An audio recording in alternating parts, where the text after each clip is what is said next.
আসসালামু আলাইকুম এভরিওয়ান। তো কেমন আছেন? আসলে কি জানেন তো? যেটা হয় সেটা হচ্ছে শখটা নিজের টাকায় পূরণ করতে হয়। আর প্রয়োজনটা অন্যের টাকায় মিটে যায়। যদিও লাথি ঝাঁটা খেয়ে। কিন্তু শখটা নিজের টাকা আ আ নিজের শখটা হচ্ছে নিজের টাকায় পূরণ হয়। অন্যের টাকায় শখ পূরণ হয় না। কি জানি কি মানে আসলে কারোর ক্ষেত্রে কারোর উপরে কোনো অভিযোগ বা শিকওয়া গিলা কিছুই না। নিজের জীবনের উপরে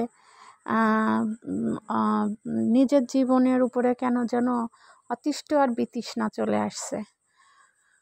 কি হচ্ছে ঠিক জানি না, বুঝতে পারতেছি না। আমার জীবনের ক্ষেত্রে আল্লাহ এত জটিলতা কেন ফেস করাচ্ছে। আমারও তো আর সবার মতো ২টা হাত, ২টা কান, ২টা পা সবই আছে।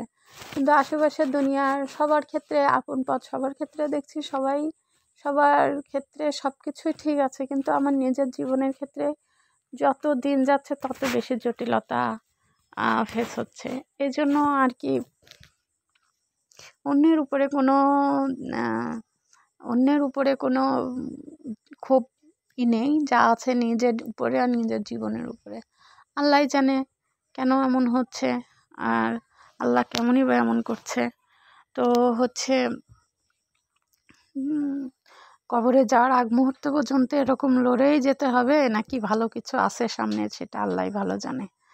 তো সবাই হচ্ছে দেখা যাক কী হয়, আর কত দূর পথ চলা যায়, আর কত দূর আছে পথ চলার জটিলতা নিয়ে। সবাই ভালো থাকবেন।